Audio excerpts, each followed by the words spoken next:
Well, if you need to be hospitalised in Victoria in the next few weeks, the experience will be anything but ordinary. Being hospitalised any time wouldn't be ordinary, would it? Why will this only be the case for the next couple of weeks? Your ambulance could have a Defence Force member in the front seat and you might be triaged in a tent out the front. The state's health system is at breaking point. Now, you could this and you might that. Yeah, I think the health system probably is at breaking point, but it's from the perspective of the first responders, the doctors and nurses that don't particularly like the mandate. Emergency physician Dr Stephen Parnas is on the front line and he joins us now in Melbourne. Doctor, thank you very much for your time this morning. These are extraordinary measures. Do you think that they will actually help? The guy's an emergency physician. I doubt he cares for any 80-year-olds in ICU with COVID anyway. My point being that he wouldn't be actually on the front line of anything, probably. Anytime he called in the ADF, it would have to help. And I wouldn't have thought calling in the ADF to drive a few ambulances around is necessarily extraordinary circumstances. But I guess we need to talk it up still. Good morning, Beck. They are necessary. They will help because the priority is to try and keep people as safe as possible, to keep flow as fast as possible in hospitals because capacity has its limits and the demands on the system are only going to increase over the days and weeks ahead. How does it reconcile with all the jabs that they've had, the percentage of jabs in the state? How does it reconcile that it's only going to get worse and increase over the coming weeks? And why over the coming weeks? How can they seem so sure it's going to happen over the coming weeks? Or is it just about keeping the narrative going for another couple of weeks and then we can just make it go for another couple of weeks or another couple of weeks? A couple of weeks is 14 days. That's how many days it was to flatten the curve. Doctor, can you paint a picture for us right now? Just how bad is it? Well, I think in some ways it's worse than what we had last year. This is just his opinion coming up. He tries to quantify it, but at the end of the day, this is just his opinion. But take note on what he's basing it on, that it's worse than last year. And I'm saying that in terms of the numbers. And still his opinion, but you know, it's based on the numbers, whichever numbers that are, whichever numbers he feels like making up at the time. I'm saying that in terms of the levels of fatigue and anxiety that everyone is experiencing. Well, so far in this guy's opinion, it's numbers, fatigue and anxiety that have made it worse than last year. Don't think any of those things have killed anyone, but well, anxiety could have. Particularly the patients, but obviously staff as well. The fact that the numbers of cases that are presenting are significantly more than we had last year. We've got twice as many patients in Melbourne ICUs as we had last year, and we know that the trajectory is one of ongoing increase. So he has no idea how many cases are presenting compared to last year. So he just says significantly more. Whether it is more or less, he's actually got no idea. But it does try to misguide you and correlate the fact that, and bear this in mind and remember this for a little bit further on in the video, that there's twice as many in the ICU currently as there was a year ago. Twice as many. Also, what doesn't reconcile is how is the trajectory set to continue to increase? Um, why are we vaccinating if the trajectory area is always to increase?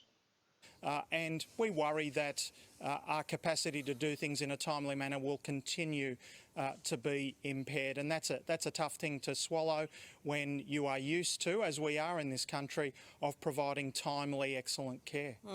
Okay, so I understand nobody has a crystal ball, but this was forecast. I mean, I don't know if you're on the bandwagon of elimination or not, but this was somewhat inevitable. You say it's worse than last year. Should we have done more in the planning so we wouldn't be in this situation now? Well, emergency physicians have disaster management training as part of their specialist training, and I can tell you that the best laid plans always require wholesale changes as you get into it, and that's what's happening now. Well, no, it's not the best laid plan if you have to make wholesale changes to it. The Delta variant is a very different beast to what we had before, and hospitals are not built to manage airborne viruses. Well, the Delta variant's just a variant of the same beast that we needed 14 days to flatten the curve 2 years ago. And so that's why we are having to change things. The other thing that I think we were less prepared for was the human toll of this prolonged pandemic. Not prepared for the human toll. If he's a doctor that looks after humans, I would have thought the human toll would have been the thing they would have been planning everything around, would it not? What toll were they planning everything around then if they didn't really consider the human toll? People are struggling among my colleagues, and I wonder in which way his doctor colleagues are struggling. It's obviously not financially, so what they're struggling mentally with, what are they struggling with? Keeping the narrative going. our levels of efficiency can only go so far for so long, and you can't create doctors and nurses overnight. That is a big issue. And the more pressure we have, the more likely we are to be able to fail, I think. How close are we to running out of ICU beds? Not the answer she was hoping for. What's coming up, she was hoping for quite a worse answer than was provided, that's for sure. I think there's a way to go yet. We have a whole series of strategic lines of defence to get to. Well, he doesn't sound too terribly worried about it. He doesn't make it sound as though they're 90% plus or even 80 or 70% plus. For me, I don't know. Doesn't sound that high.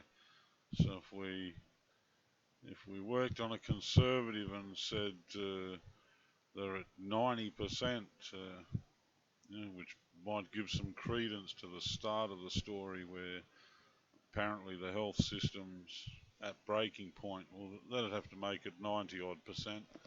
But from his answer, I wouldn't think they'd be actually that close. Now, if we do the maths back on, if they're twice now what they were, then last year the ICU didn't even get to 50% capacity. Was nowhere near overwhelmed. And now we've had more vaccinations and all the rest of it, and the toll's still going to go up. It's not right.